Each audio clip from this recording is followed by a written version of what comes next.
Le livre de Néhémie duquel nous sommes occupés, le dernier livre de l'histoire de l'Ancien Testament, est une représentation instructive qui inspire tout ce que nous avons dit jusqu'à présent à ce sujet. Dans les précédents audios, nous avons dit que les divisions naturelles de ce livre de Néhémie sont en relation avec, premièrement, la muraille, la reconstruction de la muraille de Jérusalem, deuxièmement, l'ouvrage et les ouvriers, et troisièmement, la guerre qui s'y trouve impliquée. Jusqu'à présent, nous avons passé la plupart de notre temps avec la muraille. Permettez-moi de reprendre rapidement cette question, peut-être d'une façon légèrement différente de celle que nous l'avons fait jusqu'ici. Que représente la muraille? La muraille de Jérusalem est une figure de Christ. Tout d'abord, à la vue du ciel, à la lumière du ciel, aux yeux du ciel. Comment est Christ du point de vue du ciel? C'est toujours là le point de départ de toute évaluation ou de tout jugement.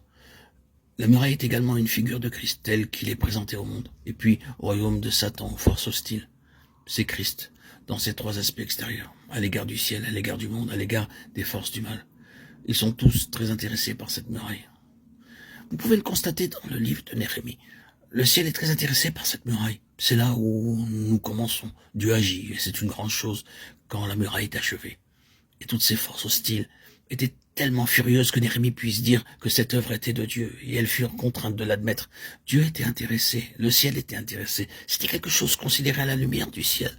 Puis, quant au monde, la muraille avait son témoignage propre, sa propre déclaration. Nous ne nous arrêterons pas sur cela pour l'instant. En ce qui concerne le royaume de Satan, il est très clair que ce royaume était intensément intéressé. Nous occuperons probablement plus tard presque entièrement de cet aspect quand nous en viendrons à la guerre. Mais ensuite, il y avait un quatrième aspect, à savoir ce que signifie la muraille pour le peuple même du Seigneur. En d'autres termes, ce que Christ représente pour le peuple de Dieu comme forteresse grande, défensive, englobant tout, et ce qu'il signifie par la communication glorieuse de ses excellences et de ses perfections à son propre peuple. La dernière mention de muraille dans la Bible est celle d'une muraille de magnificence, de pierres précieuses. Il s'agit des perfections, des gloires de Christ et du peuple de Dieu qui, devant Dieu, se trouve au bénéfice de ces choses. Ainsi donc, la muraille est une figure de Christ sous ce quadruple aspect. En revenant en arrière, vous vous souvenez qu'Abraham, ou Abram, comme il s'appelait alors, se sépara de Babylone, de la Chaldée et de tout ce que cela signifiait. Et il nous a dit qu'il attendait la cité qui a de solides fondements. Hébreux 11:10. Le type de cette cité céleste, cette nouvelle Jérusalem qui finalement, dans son parachèvement, descendra du ciel d'auprès de Dieu, ayant la gloire de Dieu. Apocalypse 21:10. La vision d'Abraham d'une cité était le type de cette Jérusalem céleste. Ces deux cités, Babylone et Jérusalem, ont toujours été en conflit. Quand le peuple du Seigneur a décliné de ses conceptions et intentions glorieuses concernant Jérusalem, la seule alternative pour eux fut Babylone, la chose fausse de laquelle Dieu les avait appelés à sortir dans la personne même de leur père, Abraham. Ils retournèrent dans ce dont ils avaient été séparés en Abraham. Le Seigneur leur permit de goûter cela, et pour beaucoup parmi eux, le goût fut amer. Ils furent heureux de retourner à Jérusalem, à n'importe quel prix, quoi qu'ait pu être Jérusalem à l'époque. Or, quand le Seigneur Jésus vint, il fit deux choses. Il répudia le monde comme étant représenté par Babylone, le faux royaume, et il répudia la Jérusalem terrestre parce qu'elle n'exprimait plus la pensée divine.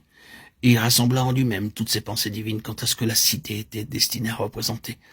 Personnellement, il ne prit pas seulement la place du temple, mais aussi celle de Jérusalem de façon spirituelle.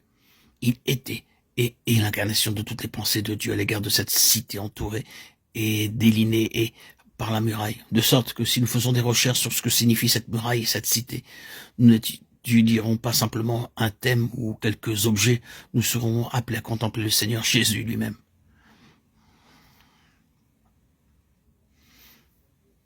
Il est très important que nous oublions parfois nos illustrations, que nous allions derrière nos types et nos figures et regardions directement ce qu'ils représentent. Que dis-je? Celui qu'ils représentent. Parfois, notre symbolisme voile, cache, obscurcit ce qui est typifié. J'espère que, tandis que nous parlons de la muraille et de Néhémie, nous ne tomberons pas dans ce piège, mais que nos yeux verront constamment à travers Néhémie et la muraille, celui qui est réellement le seul en vue. Notre Seigneur, Jésus lui-même.